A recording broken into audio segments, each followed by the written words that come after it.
કેમ છો બધા? મજામાં છો ને? શ્રી મારુતિ વિદ્યા મંદિરના 11 કોમર્સના વિદ્યાર્થીઓનું આજના આપણા આ એકાઉન્ટના લેક્ચરમાં હાર્દિક સ્વાગત કરીએ છીએ.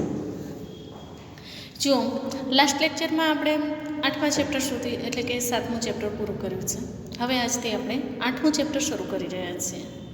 એટલે 8મું ચેપ્ટર પૂરું કર્યું, હવે આપણે 9મું ચેપ્ટર પૂરું કરી રહ્યા છીએ. જૂની બુકમાં જીએસટી એ ચેપ્ટર નથી આપેલું એટલે ચેપ્ટરમાં તકલીફ રહે છે, બરાબર. પણ હકીકતમાં હવે આપણે આવ્યું 9મું ચેપ્ટર. તો 9મું ચેપ્ટર જે છે આપણું ખાતાવહી અને ખતવણી, લેજર એન્ડ પોસ્ટિંગ. તો આ ચેપ્ટરની અંદર આપણે કઈ કઈ વસ્તુઓનો અભ્યાસ કરવાના છીએ એ તમને સ્ટાર્ટિંગમાં જ આપી દીધેલું છે. પ્રસ્તાવના છે, ખાતાવહીનો અર્થ, ખાતું કોને કહેવાય એના વિશેની સમજ કેળવવાની છે, એનો નમૂનો શીખીશું. ખતવણી કેવી રીતે કરવાની, શા માટે કરવાની, એની ઉપયોગિતા, તેના ફાયદા, ખાતાવહીને બનાવ્યા પછી એની અનુક્રમણિકા કેવી રીતે તૈયાર કરવામાં આવે છે તે જોઈશું. એના અલગ અલગ પ્રકારના કેવા સ્વરૂપો હોય છે, અને કેવી રીતે ખતવણી કરવામાં આવે છે. ખાતાવહીને વહેંચણી કરવી હોય તો કેવી રીતે કરાય, ખાતાની બાકી કેવી રીતે શોધાય, આ બધી વસ્તુઓનો આપણે અભ્યાસ કરવાના છીએ. તો એમાં સૌ પ્રથમ લઈશું પ્રસ્તાવના, જેને આપણે કહીએ છીએ ઇન્ટ્રોડક્શન. તો અગાઉના પ્રકરણ આપણે અત્યાર સુધીના જેટલા પણ ભણ્યા એની અંદર આપણે શીખ્યા કે ધંધાના જે આર્થિક વ્યવહારો આપેલા હોય છે એ આર્થિક વ્યવહારો પરથી આપણે પેટા નોંધો તૈયાર કરીએ છીએ. 8 પેટા નોંધો આપણે શીખ્યા. તો કેવી રીતે પેટા નોંધ તૈયાર કરવાની એના વિશેની સમજણ આપણે પ્રાપ્ત કરી છે. હવે આ પ્રકરણની અંદર આપણે આમ નોંધ કે પેટા નોંધ એ બનાવ્યા પછી ખાતાવહીમાં ખાતા તૈયાર કેવી રીતે કરવા એની સમજ મેળવવાની છે. એટલે હવે પછી આપણે એમ શીખીશું કે આમ નોંધ હોય કે અલગ અલગ પ્રકારના જુદી જુદી પેટા નોંધો હોય તો એના આધારે આપણે ખાતા કેવી રીતે શોધવાના તેનો આપણે આ ચેપ્ટરની અંદર અભ્યાસ કરવાનો છે.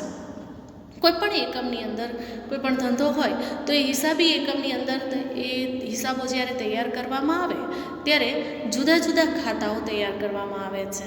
આ ખાતાઓ કેવી રીતે તૈયાર કરવાના, તેની બાકી કેવી રીતે શોધવાની એ ખૂબ જ મહત્ત્વની વસ્તુ છે. એટલે સૌપ્રથમ તો આપણે ખાતાવહી કોને કહેવાય તેના વિશેની સમજણ કેળવીશું. Meaning of ledger. તો નામું એ ધંધાના આર્થિક વ્યવહારો નોંધવાની પ્રક્રિયા છે. દરેક વેપારીનો હેતુ આ નોંધાયેલા જે હિસાબો છે એના પરથી ધંધા માટે ઉપયોગી થાય તેવા પ્રકારની માહિતી મેળવવા માટે થઈને તે હિસાબો તૈયાર કરે છે. જેમ કે હિસાબી વર્ષ દરમિયાન કુલ કેટલી ખરીદી કરવામાં આવી, કેટલું વેચાણ કરવામાં આવ્યું, કયા પ્રકારના કેટલા પ્રમાણમાં કેટલા ખર્ચાઓ થયા, કેટલી આવકો પ્રાપ્ત થઈ, મિલકતો કેટલી આપણી પાસે મિલકતો કેટલા પ્રમાણમાં છે, લેણાં કેટલા છે, અનામતો કેટલી છે, આપણી પાસે જવાબદારીઓ કેટલી છે, નફો કેટલો છે, નફો થયો કે નુકસાન થયું તે પણ જાણી શકાય, નફો થયો તો કેટલા પ્રમાણમાં, નુકસાન થયું તો કેટલા પ્રમાણમાં તે જાણી શકાય છે. આવી વિવિધ પ્રકારની માહિતી પરથી આમ નોંધ કે પેટા નોંધો દ્વારા આપણે આ બધી વસ્તુઓ. તો ખાતાવહી કોને કહેવાય એની આપણે વાત કરીએ છીએ કે જેના દ્વારા આપણને ખ્યાલ આવે છે કે પેઢીમાં નફો કેટલો થયો, નુકસાન કેટલું થયું, ખરીદ વેચાણ અને બધાનું પ્રમાણ કેટલું છે, મિલકતો, જવાબદારી, દેવા, અનામતો, ભંડોળ બધું આપણી પાસે કેટલા પ્રમાણમાં છે. ચોક્કસ સમયને અંતે આર્થિક પરિસ્થિતિનો ખ્યાલ આવે એટલા માટે આપણે ખાતાવહી બનાવતા હોઈએ છીએ. તો આ બધી બાબતોને ધ્યાનમાં રાખીને જુદા જુદા તારણો શોધવા માટે પણ ખાતાવહી અને અલગ અલગ ખાતાઓ બનાવીએ છીએ. આવા અલગ અલગ ખાતાઓ જે ચોપડાની અંદર રાખીએ છીએ એ ચોપડાને આપણે ખાતાવહી એટલે કે લેજર તરીકે ઓળખીએ છીએ. તો પહેલાં તો ખાતું એટલે શું? What is the account? કોઈ ચોક્કસ સમયગાળા દરમિયાન પરફેક્ટ ટાઈમ, બરાબર, ચોક્કસ સમયગાળા દરમિયાન વ્યક્તિ, માલ મિલકત, ઉપજ ખર્ચ, બરાબર, વ્યક્તિ ખાતા, માલ મિલકત ખાતા, ઉપજ ખર્ચ ખાતા. એટલે માલ અને મિલકત બંને અલગ છે, ઉપજ અને ખર્ચ એ પણ અલગ છે, બરાબર. તો બધી બાબતો સાથે સંકળાયેલા વ્યવહારોનું નિશ્ચિત નમૂનાના ફોર્મમાં આપણે જે નિયમો અનુસાર ઉધાર અને જમાની જે નોંધ કરીએ છીએ એ દર્શાવતું જે તારણ છે એને ખાતું કહેવામાં આવે છે. કોઈપણ ખાતું બનાવતી વખતે તે ખાતાને સંકળાયેલ ઉધાર વ્યવહારોની ઉધાર અસર કે જમા વ્યવહારોની જમા અસર ખાતામાં આપવામાં આવે છે. ઉધાર હોય તો ઉધાર અને જમા હોય તો જમા. ખાતામાં બે બાજુઓ એટલે કે ઉધાર અને જમા બે બાજુ રાખવામાં આવે છે. ખાતાનો નમૂનો તો સ્પેસિમેન ઓફ એન એકાઉન્ટ. તો હવે આપેલા જુદા જુદા નમૂના છે એના આધારે આપણે ખાતાની સમજ કેળવીશું. બરાબર છે. તો ખાતાનો જે નમૂનો છે એ તમને જુઓ તમારી બુકમાં આપેલો છે. ખાલી જગ્યાનું ખાતું. બરાબર છે. તો ખાલી જગ્યાનું ખાતું એટલે જે કોઈ પણ ખાતું હોય એનું નામ ત્યાં આવશે. પછી જો વચ્ચે એક ડાર્ક લાઈન આપેલી છે તમને, એ ડાર્ક લાઈનથી આગળનો જે ભાગ છે એ ઉધાર અને એની પછીનો જે ભાગ છે એ જમા. બંને સેમ જ રહેશે. બરાબર. તારીખ તો તારીખ, વિગત વિગત, નોપા એટલે નોંધ વહી પાના નંબર એટલે કે નોંધ પાના નંબર, આપણે જે આમ નોંધ લખી હોય ને એનો પાના નંબર, અને રકમ રૂપિયામાં. એવી જ રીતે એને બે ભાગ વચ્ચે, ખાતું હંમેશા બે ભાગમાં ડિવાઈડ કરવામાં આવે છે. વચ્ચેની લાઈન હંમેશા ડાર્ક લાઈન રહેશે.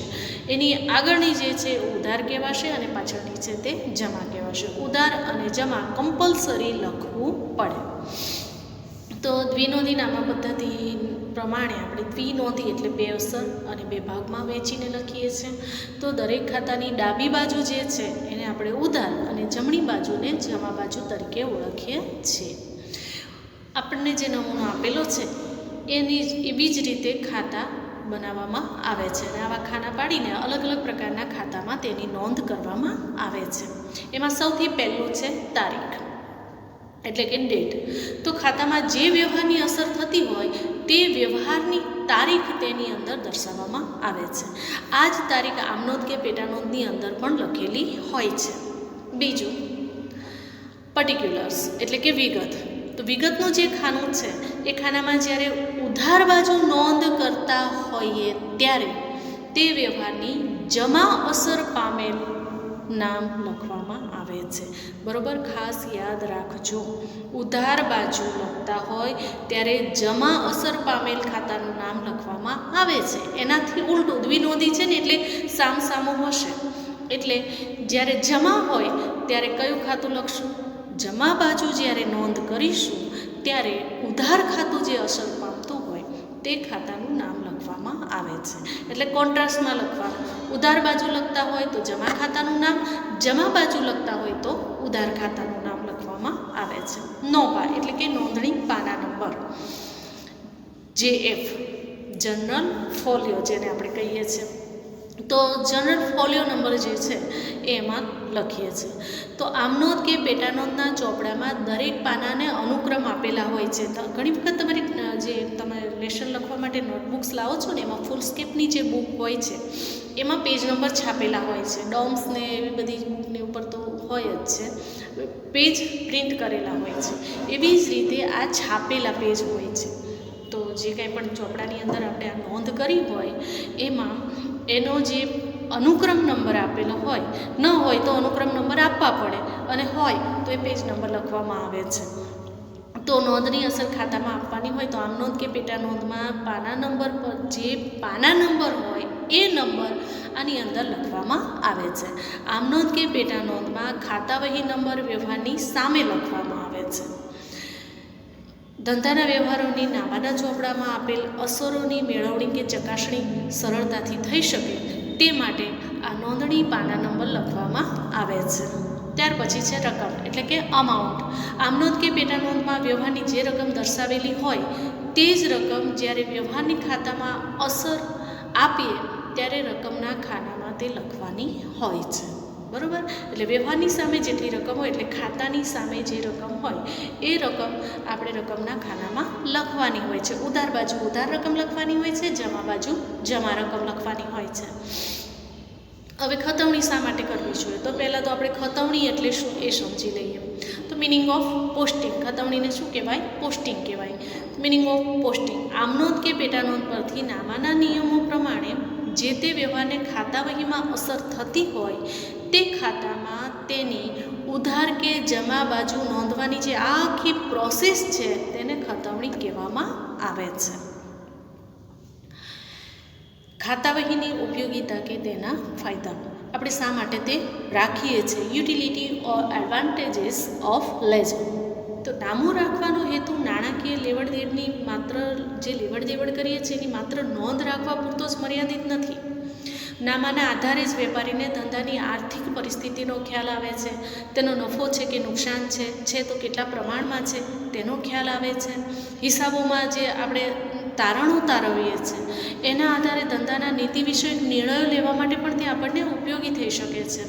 વેપારીને જ્યારે જરૂરી માહિતીની જરૂરિયાત ઊભી થાય ત્યારે જ તે જરૂરી માહિતી સરળતાથી મેળવી શકે છે.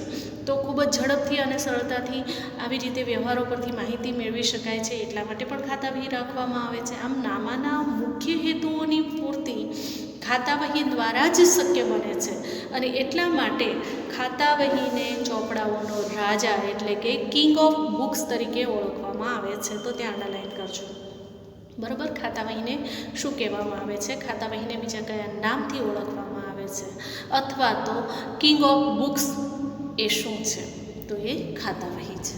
બરાબર, આમનોંધના ચોપડા પરથી વેપારીને ધંધાના મૂળ વ્યવહારો અને તેની માહિતી પ્રાપ્ત થાય છે અને એટલે આમનોંધનો જે ચોપડો છે એને મૂળ ચોપડો કહેવામાં આવે છે અથવા તો એને પાયાનો ચોપડો કહેવામાં આવે છે. કારણ કે સૌ પહેલાં મકાન બનાવીએ તો સૌથી પહેલાં પાયો બનાવીએ છીએ, એવી જ રીતે નામું લખવા માટે સૌથી પહેલાં આમનોંધ તૈયાર કરીએ છીએ. એટલા માટે તેને મૂળ ચોપડો અથવા પાયાનો ચોપડો અથવા મૂળભૂત ચોપડો એમ કહીએ છીએ. જ્યારે ખાતાવહી પરથી ધંધાની આર્થિક પરિસ્થિતિ, નફો કે નુકસાન એ બધી માહિતી મેળવવાની ઉપયોગિતાની દ્રષ્ટિએ જોઈએ તો તેને મુખ્ય અથવા પ્રધાન ચોપડો કહેવામાં આવે છે અથવા પ્રધાન ખાતાવહી અથવા પ્રધાન નોંધવહી તરીકે પણ ઓળખવામાં આવે છે. તો તમને બ્લોક લેટરમાં જ આપેલું છે, છતાં પણ અંડરલાઈન કરી રાખજો, MCQમાં એવા બધામાં પૂછાય છે. તો કેવી રીતે તે ઉપયોગી બને છે? તો નીચે દર્શાવેલી માહિતી મેળવવા માટે ખાતાવહી આપણને ઉપયોગી થાય છે. તો કઈ કઈ માહિતી માટે ઉપયોગી થાય છે તો જોઈએ. સૌથી પહેલું છે મૂડીનું પ્રમાણ. તો વર્ષના અંતે ધંધામાં કેટલી મૂડી રોકવામાં આવી છે, કારણ કે વર્ષ દરમિયાન આપણે ટુકડે ટુકડે થોડી થોડી મૂડી ધંધામાં જેમ જરૂરિયાત ઊભી થાય તેમ તેમ આપણે ધંધાની અંદર મૂડી લાવતા હોઈએ છીએ, એટલે એની જાણકારી આપણને પ્રાપ્ત થાય છે કે વર્ષને અંતે ટોટલ મૂડી કેટલી છે. તેવી જ રીતે મિલકતો. તો ધંધામાં વિવિધ પ્રકારની મિલકતો ખરીદવામાં આવે છે. જેમ જરૂરિયાત ઊભી થાય તેમ નવી નવી મિલકતો પાછી ખરીદતા રહીએ છીએ. ક્યારેક કોઈક મિલકત ખોટવાઈ જાય, ટેકનોલોજી બદલાઈ જાય કે કેટલીક મિલકતો આપણે કાઢી નાખીએ છીએ, વેચી દઈએ છીએ, એની જગ્યાએ નવી મિલકતો લાવીએ છીએ. તો ટૂંકમાં વર્ષને અંતે દરેક પ્રકારની મિલકત ધંધામાં કેટલા પ્રમાણમાં છે અને કેટલી કિંમતની છે તે જાણવા માટે આપણને ઉપયોગી છે. ત્રીજું છે લેણું અને દેવું. વર્ષના અંતે ધંધામાં કેટલું લેણું છે કે કેટલું દેવું છે એ આપણને આ હિસાબો પરથી ખ્યાલ આવે છે, આપણે જાણી શકીએ છીએ. ત્યાર પછી ચોથું છે ખર્ચાઓ અને ઉપજો. તો ધંધામાં કેટલા પ્રમાણમાં કયા કયા ખર્ચાઓ કરવામાં આવે, વર્ષ દરમિયાન કેટલા ખર્ચાઓ થયા, તેવી જ રીતે વર્ષ દરમિયાન આપણને વિવિધ પ્રકારની કેટલી આવક કેટલા પ્રમાણમાં થઈ તે બધી માહિતી આપણને આના પરથી મળતી હોય છે. ત્યાર પછી ખરીદી અને વેચાણ અંગેની માહિતી. વર્ષ દરમિયાન આપણે જો માલ સામાન આપણે વેચતા હોઈએ ને તો આપણે ખરીદી પણ કરવી પડે. ખરીદી ન કરીએ તો વેચાણ કેવી રીતે કરી શકીએ, એટલે ખરીદી કરવી પડે. જો પ્રોસેસ કરતા હોય, પ્રોડક્શન હાઉસ હોય તો કાચા માલની ખરીદી કરવી પડે, પણ ખરીદી તો કરવી જ પડે છે. તો વર્ષ દરમિયાન ખરીદી કેટલી છે, એમાં રોકડ ખરીદી કેટલી, ઉધાર ખરીદી કેટલી છે, એનો પાછો આપણે તાગ મેળવીએ છીએ. તેવી જ રીતે વેચાણ, તો કેટલું વેચાણ કર્યું અને કેટલા પ્રમાણમાં કર્યું, ઉધાર વેચાણ કેટલું છે, રોકડ વેચાણ કેટલું છે, એની સાથે સાથે પરત પણ, ખરીદ પરત કેટલું છે, વેચાણ પરત કેટલું છે, એ બધી જ માહિતી આપણને તેના પરથી મળી જાય છે. ત્યાર પછી છઠ્ઠું છે કાચું સરવૈયું બનાવવા માટે. ખાતાવહી તૈયાર કરીએ પછી ખાતાની બાકીઓ પરથી આપણે કાચું સરવૈયું તૈયાર કરીએ છીએ. તો બધા જ ખાતાની બાકી આપણને તેમાંથી ખ્યાલ આવી જાય છે. ત્યાર પછી વાર્ષિક હિસાબો તૈયાર કરવામાં આવે. તો સાતમું છે વાર્ષિક હિસાબો તૈયાર કરવાનું રહે. હિસાબી વર્ષના અંતે ધંધાની અંદર વાર્ષિક હિસાબો તૈયાર કરવા માટે વિવિધ ખાતાની માહિતી મેળવવા માટે આપણને તે ઉપયોગી થાય છે. આઠમું છે નીતિ વિષયક નિર્ણયો. હિસાબી વર્ષના અંતે આપણે જ્યારે આ હિસાબો તૈયાર કરીએ છીએ એના આધારે નીતિ વિષયક નિર્ણયો લેવા માટે તે ઉપયોગી સાબિત થાય છે. એટલે જરૂરી માહિતીને આધારે નીતિ વિષયક નિર્ણયો લઈ શકાય છે. અને નવમું છે આંકડાકીય માહિતી મેળવવા માટે. હિસાબોમાં જરૂરી માહિતી મેળવવા માટે જો કોઈ આંકડાકીય અથવા તો સૈદ્ધાંતિક રીતે કોઈ પણ ભૂલ હોય તો એ ભૂલો શોધવા માટે પણ ખાતા વહી આપણને મદદરૂપ થાય છે.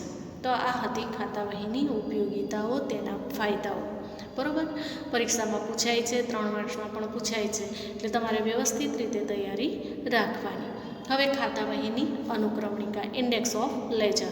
બરાબર, તમારી નોટબુક, તમે જુદા જુદા પ્રકારની નોટબુક જે વાપરો છો તેમાં પહેલું પેજ તમારું અનુક્રમણિકાનું હોય છે, અથવા તમે નિબંધ કે એવું કંઈ પણ લખો છો તો એમાં પહેલું પેજ તમે શું કરો છો, અનુક્રમણિકા લખીને એને ચેપ્ટર વાઇઝ તેની નોંધ કરો છો, એને ડેટ આપો છો, પેજ નંબર આપો છો. તો એનો અર્થ શું થયો કે પાછળ તમે કેટલા ચેપ્ટર લખેલા છે, કયા પેજ પર લખેલા છે, બધી માહિતી એના પરથી મળતી હોય છે. એવું જ ખાતા વહીનું છે. ખાતા વહી એક પ્રકારનું વન ટાઈપ્સ ઓફ બુક જ છે, એટલે એક પ્રકારનો ચોપડો છે. તો જો આવી રીતે એને અનુક્રમણિકા આપેલી હોય, એમાં બધું લખેલું હોય, કારણ કે આપણે તો ચેપ્ટર 8, 10, 12, 15 ચેપ્ટર તો માંડ ભણવાના હોય છે, જ્યારે ખાતા વહીની અંદર અસંખ્ય પ્રમાણમાં ખાતાઓ હોય છે, અને એ પણ જુદી જુદી વ્યક્તિઓના નામના, જુદા જુદા ઉપજો, જુદી જુદી ખર્ચ, જુદી જુદી મિલકતો, જુદી જુદું લેણું દેવું, લેણી ઊંડી દેવી ઊંડી, કેટલી બધી વસ્તુઓ હોય છે. તો જો અનુક્રમણિકા આપેલી હોય અને એમાંય વળી પાછો પેજ નંબર આપેલો હોય તો બહુ ઇઝીલી તમે એના પરથી માહિતી ઝડપથી અને સરળતાથી મેળવી શકો છો.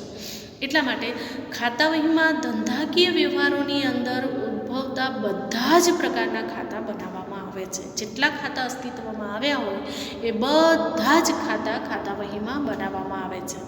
આવા ખાતાઓની સંખ્યા અનેક હોય છે, પુષ્કળ પ્રમાણમાં આવા ખાતાઓ હોય છે. ખતવણીની પ્રક્રિયા વખતે ખાતા વહીમાં કયું ખાતું કયા પાના નંબર પર છે તે શોધવામાં સમય લાગે છે. આવી સરળતા અને સગવડતા માટે શરૂઆતમાં જ બધા ખાતાઓની યાદી તૈયાર કરવામાં આવે છે, અને જે તે ખાતાની સામે જ અનુક્રમણિકાની અંદર જ જે તે ખાતાનો પાના નંબર લખી દેવામાં આવે છે, જેને ખાતા વહીની અનુક્રમણિકા તરીકે ઓળખવામાં આવે છે. હવે ખાતા વહીની અનુક્રમણિકાને પાનોત્રી પણ કહેવામાં આવે છે. તો પાનોત્રી નીચે અંડરલાઈન કરજો. પાનોત્રી એટલે શું, અથવા અનુક્રમણિકાને બીજા કયા નામથી ઓળખવામાં આવે છે તો એ તમને ખબર હોવી જોઈએ. બરાબર, તો તેને પાનોત્રી કહેવામાં આવે છે. આવી યાદી મૂળાક્ષર પ્રમાણે બનાવવામાં આવે છે. દરેક ખાતાની સામે ખાતું ખાતા વહીમાં કયા પેજ નંબર પર છે તે દર્શાવવામાં આવે છે, જેથી કોઈપણ ખાતું સહેલાઈથી અને સરળતાથી ઝડપથી શોધી શકાય છે. હવે જો એનો પણ તમને નમૂનો આપેલો છે, અહીંયા નમૂનો આપ્યો છે તમને, ખાતાનું નામ અને ખાતા વહી પાન નંબર. અનુપનું ખાતું પહેલા પેજ પર, આકાશનું ખાતું ત્રીજા પેજ પર, સ્ટેટ બેંક ઓફ ઇન્ડિયાનું ખાતું 56 નંબરના પેજ પર, અને ટેલિફોન ખર્ચનું ખાતું 61 નંબરના પેજ પર. એટલે એનો અર્થ એવો નથી કે પેજ નંબર 1, 3, 56 ને 61 લખવા, પણ એનો અર્થ એ છે કે જે તે ખાતું તે પાના નંબર પર છે. તો આવી રીતે ખ્યાલ આવે છે. તો દાખલા તરીકે આપણે સ્ટેટ બેંક ઓફ ઇન્ડિયા વિશેની કોઈ પણ હિસાબીય માહિતી જોઈતી હોય, આપણા ટ્રાન્ઝેક્શન વિશેની, તો આપણે 56 નંબરનું પેજ ખોલીએ એટલે આપણને એના વિશેના વ્યવહારોની બધી જ માહિતી મળી જાય. હવે ખાતા વહીના સ્વરૂપો, ફોર્મ્સ ઓફ લેજર. તો ખાતા વહીનો ચોપડો કેવા સ્વરૂપનો રાખવો તે વેપારી પોતાની જરૂરિયાત પ્રમાણે, અથવા તો તેની ખર્ચ કરવાની એની શક્તિ, એની સદ્ધરતા કેટલી છે તેના આધારે, અને ધંધાની અંદર સુવિધાઓ કેટલા પ્રમાણમાં છે એના આધારે ચોપડાનું સ્વરૂપ નક્કી કરવામાં આવે છે. સામાન્ય રીતે 3 સ્વરૂપ છે. એક તો બાંધેલો ચોપડો, બીજો છૂટા પાનાનો સ્વરૂપે, અને ત્રીજો કાર્ડ સ્વરૂપે. બરાબર, હવે આ જે બાંધેલો ચોપડો છે એમાં આપણે જે બુક છે, નોટબુક આપણે જે છે, એવા જ પ્રકારનો લાલ પૂંઠાનો કાપડનું પૂંઠું ચડાવેલું હોય, ઉપર સિલાઈ મારેલી હોય તેવો ચોપડો હોય છે. બરાબર, એ બાઇન્ડિંગ કરેલો હોય છે, બાંધેલો હોય છે, એટલે એને બાંધેલો ચોપડો કહેવામાં આવે છે. સામાન્ય રીતે મોટાભાગના વેપારીઓ, ખાસ કરીને નાના વેપારીઓને આવા પ્રકારની ખાતાવહી પસંદ કરતા હોય છે. આવી ખાતાવહી એકંદરે ઓછી ખર્ચાળ અને સાચવણીની દ્રષ્ટિએ સરળ છે. એક જ ચોપડો સાચવવો પડે છે. આ ખાતાવહી એક બાંધેલા ચોપડાના સ્વરૂપે હોય છે, એટલે શરૂઆતમાં જ અનુક્રમણિકા આપેલી હોય છે, અને દરેકને પાછા અનુક્રમ નંબર આપેલા હોય છે. એટલે આવો બાંધેલો ચોપડો જ્યારે પણ આવી કોઈ પણ પ્રકારની જરૂરિયાત ઊભી થાય ત્યારે આપણે તેમાંથી માહિતી મેળવી શકીએ છીએ. એની મુખ્ય મર્યાદા એ છે કે એમાં જેટલા પેજ નંબર હોય એટલા જ તમે વાપરી શકો. અંદર નવા પેજ ઉમેરી શકાતા નથી. એના માટે તમારે નવો ચોપડો વાપરવો પડે છે. બરાબર? એટલે નવા પેજ તેની અંદર ઉમેરી શકાતા નથી. બીજું છે છૂટા પાનાની પદ્ધતિ, જેને લૂઝ લીફ લેડર તરીકે ઓળખવામાં આવે છે. તો આ પ્રકારની ખાતાવહી જાડા પૂંઠાવાળી અથવા ધાતુના માળખાવાળી ફાઇલ સ્વરૂપે હોય છે. તમે જોઈ હશે ફાઇલ, બોક્સ ફાઇલ જેને આપણે કહીએ છીએ, થિકનેસવાળી હોય અને એનું પાક્કું પૂંઠું હોય અને સ્પ્રિંગ આમ આકડીઓ એનો એવો હોય કે પંચિંગ કરીને તમે એની અંદર ઘણી બધી, એની થિકનેસ આટલી બધી હોય એટલે આટલા બધા પેજીસ સુધી તમે એની અંદર બધું જ પેજનો સમાવેશ કરી શકો. તો ખાસ કરીને આ માળખું કળ સાથે જોડાયેલું હોય છે. એની અંદર એક પિન આવે છે, એની સાથે જોડાયેલું હોય છે. આવી ખાતાવહીમાં તાળાની સુવિધા એટલે કે લોક સિસ્ટમ હોય છે. તમે કળ પાડી દો એટલે પેજ એકદમ ટાઈટ ફિટ થઈ જાય, એમાંથી હલે ચલે નહીં. એટલે આવી સલામતી પણ એવી ફાઇલની અંદર આપવામાં આવે છે. અહીં દરેક પાનાને નંબર આપવામાં આવે છે. જેમ જેમ નવા પેજ તમે ઉમેરતા જાઓ, તમારી જરૂરિયાત પ્રમાણે નવા પેજ ઉમેરો એમ એમાં પેજ નંબર ઉમેરતા જવાનું. જેમ પેજ ઉમેરો એમ એની ઉપર નંબર લખતા જવાનું. તો આવી રીતે જરૂરિયાત પ્રમાણે ખાતાવહીના પાના નંબરમાં વધારો કે ઘટાડો કરી શકાય છે.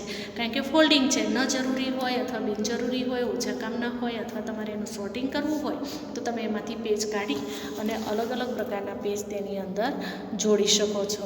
તો આવી રીતે તેમાં પેજ ઉમેરી પણ શકાય છે અને કાઢી પણ શકાય છે. ત્યાર પછીનું છે કાર્ડ સ્વરૂપે. બરાબર? એટલે કે કાર્ડ લેજર. તો ખાતાવહીનું આ સ્વરૂપ સગવડ સાથેનું સલામત સ્વરૂપ છે. અહીં દરેક ખાતા માટે પાનાને બદલે કાર્ડનો ઉપયોગ કરવામાં આવે છે. જેમ આપણે છૂટા પાનાની પદ્ધતિને વિશેની જે વાત કરી એની અંદર પેજ ઉમેરવામાં આવે છે. અહીંયા શું હોય છે? કાર્ડ હોય છે. એટલે હાર્ડ શીટવાળા કાર્ડ હોય. દાખલા તરીકે આપણે પેપર શીટ ને એવું બધું ડ્રોઈંગ કરવા માટે, તમે એફએ લખવા માટે એવી રીતે ઉપયોગ કરતા હોય, જેને આપણે કાર્ડ શીટ કહીએ છીએ. થોડીક થિકનેસવાળી હોય. તો આવી રીતે અહીંયા આવા જે પેજ હોય એ કાર્ડના સ્વરૂપમાં હોય છે. આ બધા જ કાર્ડ ધાતુના સળિયા સાથે ગોઠવેલા હોય છે. અહીં બધા જ કાર્ડને ધાતુની કે લાકડાની ખાસ કેબિનેટમાં રાખવામાં આવે છે. એટલે એનું એક ચોક્કસ પ્રકારનું બોક્સ હોય છે. જો કે એકંદરે તે ખર્ચાળ સ્વરૂપ છે. અહીં વેપારી પોતાની જરૂરિયાત પ્રમાણે તેમાં કાર્ડમાં વધારો કે ઘટાડો કરી શકે છે, પણ તેનો ઉપયોગ ઓછા પ્રમાણમાં, હાલના સમયમાં તેનો ઉપયોગ ઓછા પ્રમાણમાં કરવામાં આવે છે. આ પ્રકારની જે ખાતાવહી છે એમાં અનુક્રમણિકા પ્રમાણે અલગ અલગ કાર્ડની વ્યવસ્થા રાખવી પડે છે. આપણે ખાતાવહીના જુદા જુદા પ્રચલિત 3 સ્વરૂપો જોયા. એમાં પહેલું છે એની મર્યાદા, પેજ ઉમેરી શકાતા નથી. બીજું છે એ સાચવણીમાં થોડી તકલીફ પડે છે પહેલાં ચોપડા કરતાં. ત્રીજી જે છે એમાં બીજી જે સ્વરૂપ છે એમાં આપણે આસાનીથી વધારો ઘટાડો કરી શકો છો. કાર્ડના સ્વરૂપમાં પણ તમે આસાનીથી વધારો ઘટાડો કરી શકો છો, પણ એ સાચવણીમાં ખર્ચાળ છે. શા માટે? કારણ કે એના માટે ચોક્કસ કેબિનેટ રાખવું પડે છે. તો આ બધું જ હોવા છતાં આવા અલગ અલગ પ્રકારની જુદી જુદી ખાતાવહીઓનો ઉપયોગ કરવામાં આવે છે. છતાં પણ આજના સમયમાં રિસન્ટલી જોઈએ તો હાલના સમયની અંદર હિસાબી નોંધો માટે ખાસ કમ્પ્યુટરનો ઉપયોગ કરવામાં આવે છે અને તેનો ઉપયોગ દિન પ્રતિદિન વધતો જાય છે. તેથી ઉપર દર્શાવેલા જે 3 સ્વરૂપો છે એનો ઉપયોગ ક્રમશઃ ધીમે ધીમે હવે તેનો ઉપયોગ ઘટી રહ્યો છે. હવે તો કાર્ડ સ્વરૂપ અને છૂટા પાનાનું સ્વરૂપ, કાર્ડ સ્વરૂપ તો હવે લગભગ ઉપયોગમાં નથી લેવાતું. છૂટા પાનાનું સ્વરૂપ ક્યાંક ક્યાંક જ ઉપયોગમાં લેવામાં આવે છે. બાઇન્ડિંગવાળા ચોપડાનો જ વધુ પ્રમાણમાં ઉપયોગ થતો હોય છે. પણ કમ્પ્યુટરનો ઉપયોગ કરવામાં આવતો હોવાથી બધે જ કોમ્પ્યુટરાઇઝ એકાઉન્ટ લખવામાં આવે છે. તો આ હતા આપણા ખાતાવહીના સ્વરૂપો. હવે આપણે ખાતાવહીની પ્રક્રિયા વિશેની ચર્ચા કરીશું. એ આપણે ખાતાવહીની પ્રક્રિયા શું છે અને કેવી રીતે ખાતાવહીમાં ખતવણી કરવામાં આવે છે તેના વિશેની ચર્ચા કરીશું. એના માટે હવે હું તમને બોલતી જઈશ અને કરાવતી જઈશ. એવી રીતે તમારે દાખલાઓ ગણતા જવાનું છે. પછી જેમ જેમ અલગ અલગ પોઈન્ટ્સ આવતા જશે તેમ તેમ આપણે તેની ડિસ્કસ કરતા જઈશું. હવે થિયરી આપણે સળંગ અભ્યાસ નહીં કરીએ, બરાબર? ખતવણી કરતા જઈશું અને આવી રીતે ખતવણી કરતા જવાનું અને એના વિશેની પછી એને લગતી જે કાંઈ પણ થિયરી હશે દાખલા તરીકે અહીંયા આપેલી છે તો એ થિયરીની ડિસ્કસ આપણે એની સાથે લેતા જઈશું. તો આવી રીતે આપણે એની ચર્ચા કરતા જઈશું અને આગળનું ચેપ્ટર પૂરું કરતા જઈશું.